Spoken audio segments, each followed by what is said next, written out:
Alright, so if you saw the beginning of this clip, you see there's a significant amount of black soldier flies. And why do I raise black soldier flies? Two reasons. One, we got a bearded dragon, and she just chews and consumes those things up. And the other one is this gal here. They love these things. Matter of fact, when they saw me working by these bins, they all came out to investigate, thinking I might have some for them. But this is spring. We're getting ready to start. So what I want to point out is, if you research some of this and look at some of the videos that are on there, they've got all kinds of methods out there that quite frankly don't work. I built a bin last year. Well, actually I built several bins, but let me show you what I started with.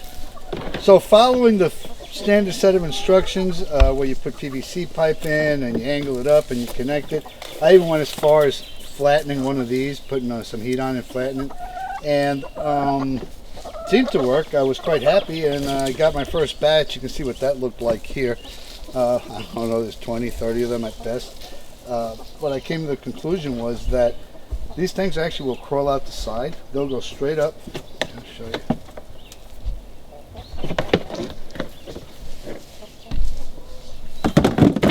These black soldier fly larvae, what they were doing is they were crawling up the sides and out. I even went as far as putting some Velcro on the sides, because I had read somewhere that will deter them from climbing. And no, I think it gave them a better grip, because there was hundreds, if not literally thousands of them just falling out the sides. A few would go up the pipe, but not that many, not enough to make it worthwhile. Chickens didn't mind though. They were eating these things. They'd hover by this bin, and whenever there was a hatch coming out, or whatever you want to call it, they'd be right there. But anyway, I came up with this concept of building a trough system.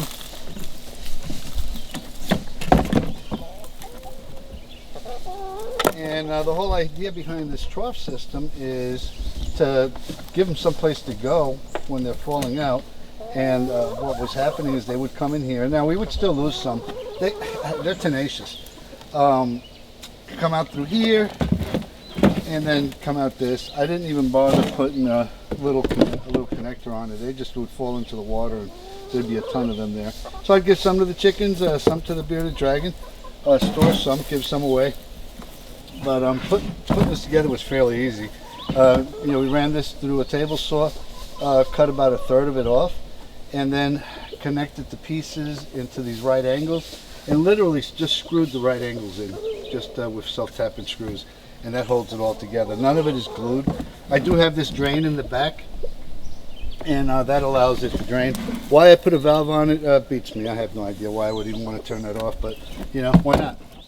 So let me show you how I'm going to prep this for this season.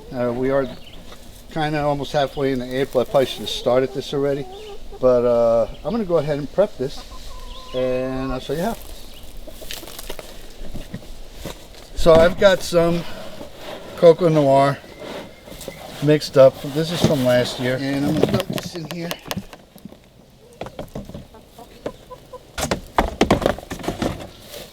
Not quite enough, so I've got a brick of this Coco Noir, and some of the stuff that I've used in here, I'll put links to it in the description, especially the Coco Noir. You want to get good quality. I am going to try a batch this year with standard peat moss, because it's a lot cheaper than Coco Noir. Not that this stuff is terribly expensive, but still, if you can save a little bit of money. So I'm pouring water on these bricks, and one good thing about that paddle I made, or that ramp, is that we can use it like a paddle.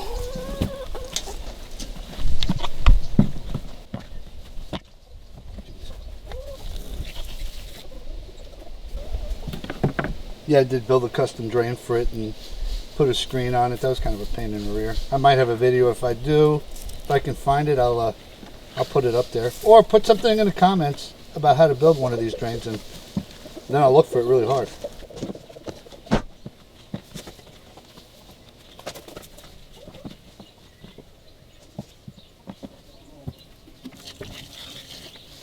I feel like a kid in kindergarten here, playing with the mud.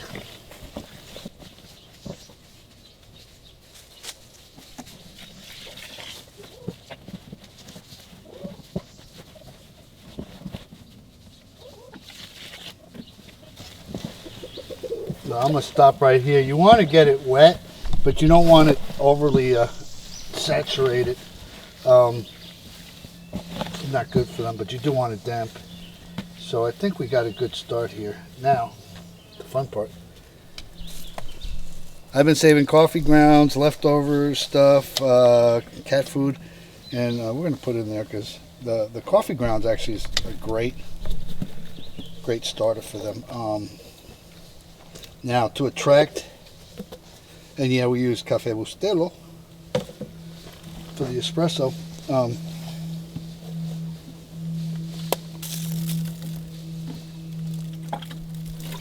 If you want to attract adult flies to lay eggs in here, banana peels. Apparently bananas give off a really strong chemical when they're ripe, B, when they're rotten, and it attracts them. So yeah, the hope is that this sitting in here for a while, maybe a day or two, a week, will attract the black soldier fly to lay eggs. I don't even know if there's any out in the air right now. I'm assuming some may have come out of hibernation or whatever they do in the winter. But the next step is give them a place to lay eggs. You'll see this in a lot of the videos. I've cut them catty corner like this or at an angle to keep the water out as much as possible. I want to control the moisture in there. I cut these out. They're 3x3, put a couple of tie wraps together, got one big one, and what I'm going to do is hang them in there. I did one of these, don't ask me why, but what you'll find is in a lot of these projects, when I don't know what the outcome's like, I don't glue them together. And that gives me a lot of leeway, and that was a classic example of that. So let me do this.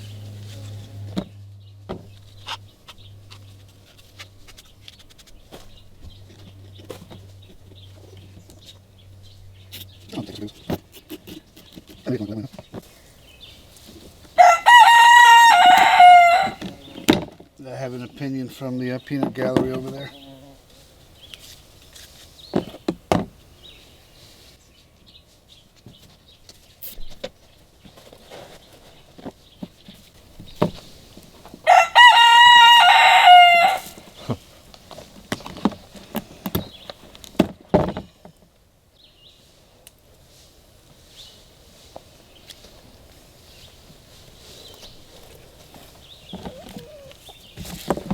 So maybe I should use a tad of glue here. Actually, I had some silicone on there to keep the water out, and that held it together. But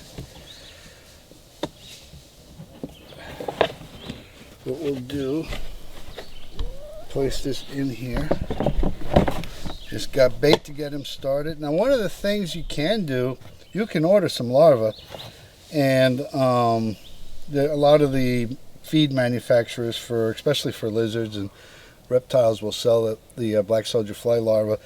I have found them to be incredibly small. The ones they label as large are at best a ½ inch. The ones we pull out of this bin last year were literally 1 inch to 1 1/8 inches, maybe even 1 1/4 inches in some cases. But the final steps, now that we have this set up and heavy, put it in this angled. And the reason it's angled, they have a tendency to crawl up. So that was for one of the initial setups that I did. I'm quite happy with it though, because it worked and I have no qualms with it.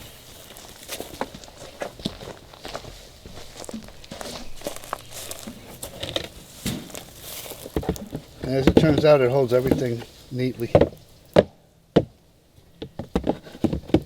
Now, when we're ready to harvest, I would put 2 or 3 inches of water in there. We're not going to get anything, so I'll clean that out and refill it up maybe in a week's time. I'll just keep constant fresh water in there.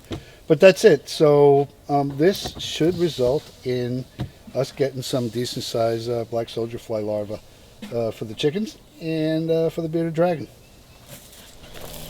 Forgot to mention another benefit is compost. So this is all compost from last year.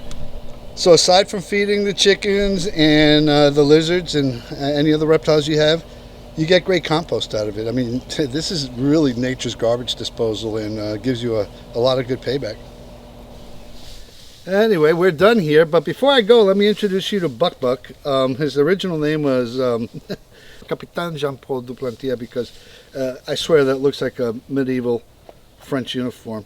But anyway, he's our rooster. He's a frizzle, and he's actually a good boy. He actually asked for attention, and he thinks he's going to get some black soldier flies, but they're not ready yet. All right, anyway, we're done with this section of it. If you want to see more about black soldier fly harvesting and how we do it throughout the summer, put it in the comments, and I'll make sure to do something. I will definitely add some shorts to show you how it's going as the season progresses. Anyway, if you found this helpful or you like it, give it a like, share it, and don't forget to subscribe. Thanks for watching.